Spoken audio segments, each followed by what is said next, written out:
take too long. But I do want to say that I've always been impressed by Jodi's dedication and commitment to the team and to the client. It was never about her. Always her willingness to share, counsel, support, all while never losing sight of the objective. I found it very personally inspiring that one could achieve that, be a good person, and be successful in this industry. And it's that dimension, that other dimension of Jodi, that makes her especially worthy of this award. She's tirelessly dedicated herself to encouraging and promoting diversity in our industry. She has spoken in front of myriad groups and organizations, including IREM, on this particular topic, always offering practical and pragmatic advice and guidance for both individuals as well as companies. We've all been able to learn from her.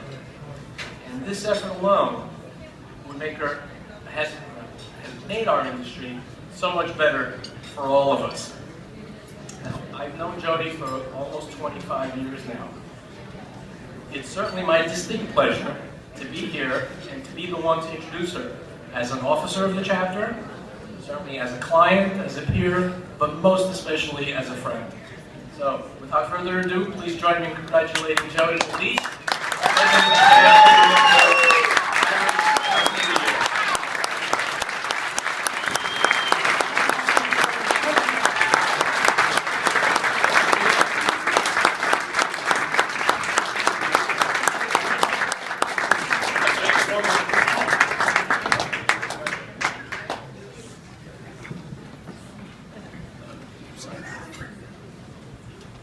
Hi, everybody. Person of the year, huh? Wow. So cool. Anyway, thanks, Nick, and thank you to all the officers, executive council members of IREM, especially Frank Soshi, and congratulations to my fellow honorees, Gail, Timothy, and Richard. I thought it would be a good idea to describe to you how I got to stand here before you this evening. So I thought of small vignettes over the years that I've been working that would best describe basically what my life has been about in the real estate industry. I was hired first by Mary Salerno at Burley & Company, and during my interview she told me, in order to be successful, never marry a guy in this business. So being a bit rebellious, I started to date her nephew,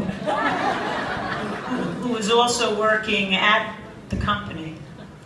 And shortly thereafter, Burley closed its doors. So I moved on to Sylvan Lawrence, and I had a great idea and prepared a business plan on forming a certified minority women's business enterprise known as an MWBE that would be strategically aligned with Sylvan Lawrence. So I met with Sylvan Lawrence's president, Charlie Goldenberg, to discuss my plan and how Sylvan Lawrence could be the first company to promote minority women in the real estate industry. He stopped me mid-sentence, he put up his hand and he said, "Stop. Did you say that women were a minority in this business?" And I said, "Yeah." Charlie's response, "If women are a minority, then so am I." To which I responded, "Charlie, a male Jew in commercial real estate in New York City is not a minority." So fearing no growth after that meeting, I moved on to Huberton Peters, a renewed and dynamic company with the likes of Jimmy Peters at the helm. I got engaged to Mary Salerno's nephew and was told that we had to ask permission of Jimmy because we were both working together. Now understand, between Jimmy and Harry Hubert there were 7 marriages, but I still had to go and ask permission to Jimmy. So Jimmy said he would only consent to the marriage if we realized that marriage was like a 5-year lease with 2-year renewal options. So I'm sure this makes sense to a lot of people out there. Every 2 years, you get to exercise your option to renew or cancel. I am happy to say that Greg, I love you very much, and I are well past our 5-year term and have renewed our 2-year options 12 times.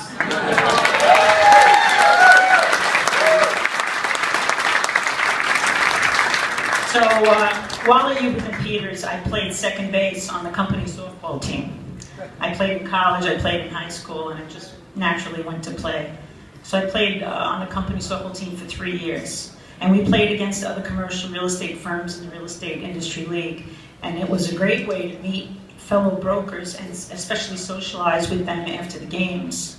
So Jimmy Peters was the manager of the team, and the last year we made it into the playoffs, and with 2 outs in the last inning after I got a hit and the run score.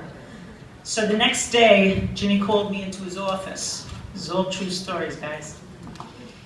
He received a phone call from the self-appointed commissioner of the softball league, who also worked at the company that we had beaten the previous night, and was told that I could no longer play on the team because it was a men's league. I said to Jimmy, how could that be? I've been playing on the team for 3 years.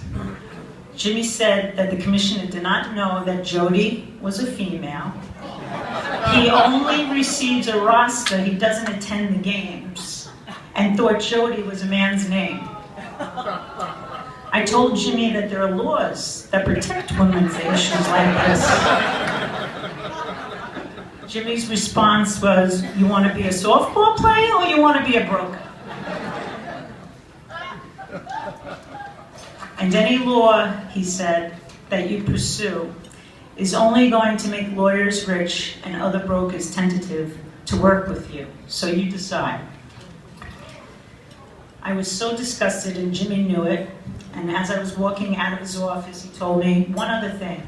I told Mr. Commissioner that I appointed you the new Hubert Peters team manager. He didn't like it, but he knows where I stand. My portfolio of business was rapidly growing at a very fast pace, and shortly thereafter, Hubert Peters closed.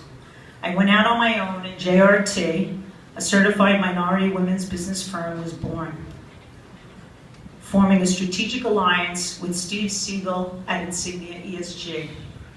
Insignia was a great place to begin and grow JRT because Insignia was also poised to become a national company. And grow we did, from a portfolio of 1.5 million square feet to 5 million square feet of exclusive leasing and management assignments, thanks to TIAA and the United Nations Federal Credit Union. Years later, CBRE purchased Insignia, and I was told there was no longer a role for JRT. Shortly thereafter, I received a telephone call from one of my old softball buddies, Bruce Mosler. See? We used to socialize after the games, and Bruce knew me. He was interested in JRT because he believed in supporting MWBE initiatives and diversity, and wanted C&W to be the company to promote its goals. Best decision in my career. C&W has opened its arms to JRT for the past 11 years. And today, C&W is the only commercial real estate firm that has a strategic alliance with a certified MWBE. Our portfolio, yes. Our portfolio has grown to 30 million square feet across the United States, and we have been given the opportunity to work along with the Port Authority of New York in the management of the entire World Trade Center site, and of course, the Durst organization on the leasing of One World Trade Center.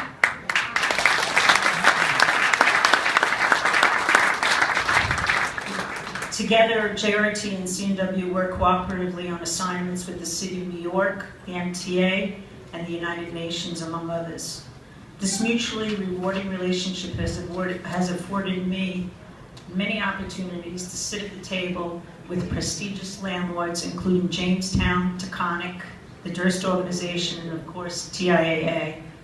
C&W invites JRT to take part in RFPs and presentations to the C-suites of the Fortune 500 corporations to bid for business with C&W at our side, and in turn, JRT and C&W prosper.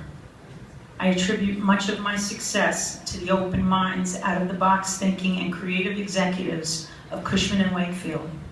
Thank you, John Santora, a past IREM honoree.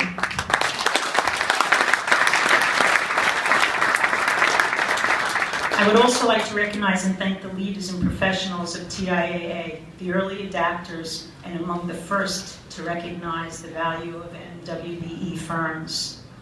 We are living in a time and an economy where the trend is that in order to be able to afford our children the opportunities that we all had, both parents must be, at some time in their lives, part of the workplace.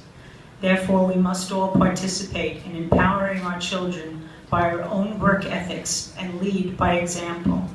My hope is that through IREM and similar organizations, I can continue spreading the word and maximize the role of NWBE businesses. The good news is that there is untapped potential out there, and I stress to you, if you seek it, you will find it. If you can't, give me a call, and I will be happy to provide you with a certified NWBE firm that would be so appreciative to have the opportunity to work. Some would say that I have a lofty goal, but it is one I have been pursuing with enjoyment for more than 25 years, and I would like to leave you with my wish. My wish is that one day there is no longer a need for a woman or a minority business to become certified to compete for business. My real goal is what I wanted at the very beginning in Jimmy Peter's office. Just to be able to put on the uniform, play on the same team solely based on the fact that I know the game and I can play it just as well and sometimes even better than some. And I am not being measured by my gender or my race. Then and only then have we all succeeded. Thank you so much, IREM, for the opportunity.